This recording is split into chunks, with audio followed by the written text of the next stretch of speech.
Welcome to the Shortwave radio channel. And one of the questions I've been asked a few times in the past couple of weeks, and I want to talk about what's normal for a portable receiver, especially when it is linked to an outdoor antenna. And depending on where you live, also the proximity of AM radio stations, and even in some cases, depending on the receiver, FM radio stations.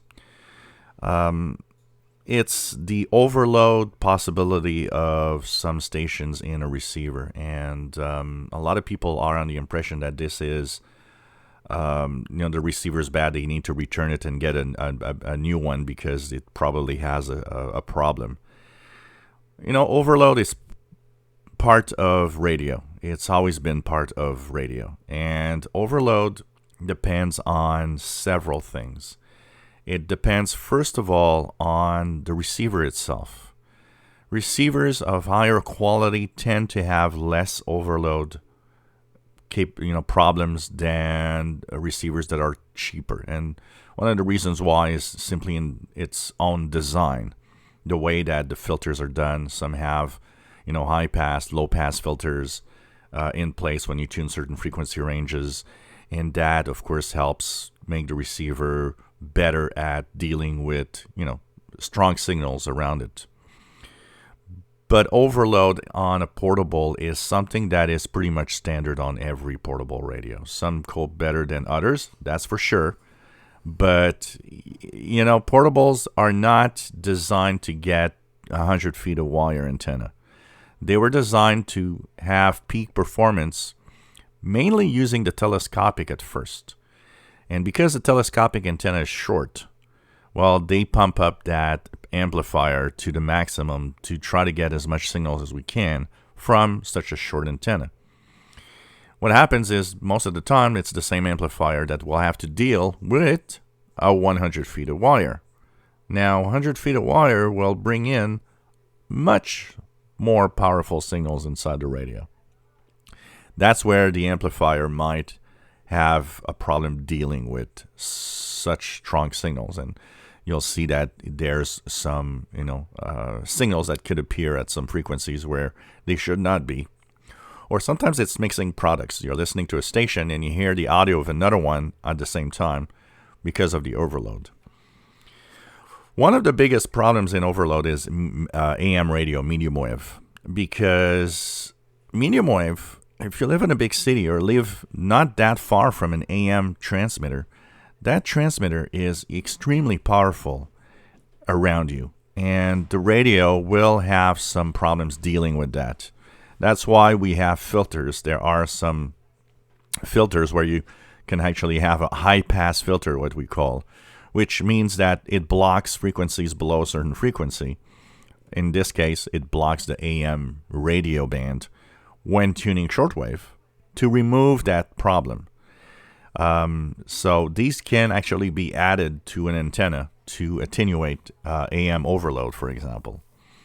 But don't think that your radio is broken or has any problems. An overload in a portable radio is something that happens quite often. Pretty much every portable receiver, and even the old ones of the 70s and 80s, have overload problems when they have to cope with really, really strong signals. But like I said, it's a problem that often goes also with, the price paid and the technologies used in the radio themselves. That's why desktop receivers are more interesting in certain aspects. For example, my ICOM ICRD 500 does not get overload of signals. It can cope with that. It can cope with the fact that there's really strong signals around it and still just give me what I want to hear. But they're not in the same price tag. There's more electronics to actually deal and cope with all of this.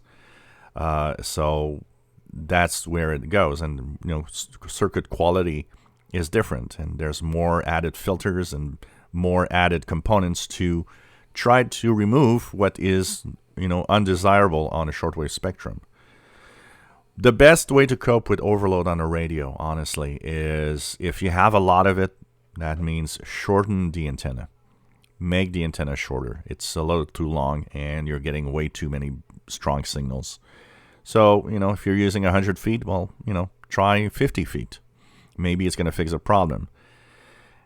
It's one thing about wire antennas. There's a maximum length where you don't really add that much, except maybe the risk of overloading. People that listen to shortwave, I always say, well, just put as long as you can outdoor. Well, it's proven in many, many tests that, once you go more than about 25 to 30 feet, the added length does not really add much more to a portable receiver and will actually make the risk of overload bigger. So just, test out. If you have a lot of overload, then, shorten the antenna or change its position. It can make a huge difference, and see what happens. But your radio's not broken. It's part of using portable receivers. Every radio I have here has some AM overload in the 2 megahertz range. And at times when signals are really strong, with my MLA30, for example, almost all of the portables I have here actually will have some kind of mixing product sometimes with stations that are very, very powerful nearby, especially the U.S. broadcasters like WWCR or WTWW that sometimes pack really strong signals here in Montreal.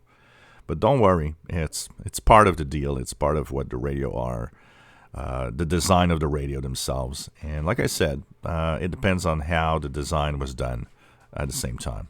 If you enjoy my videos, please subscribe, give us thumbs up. Thank you for watching.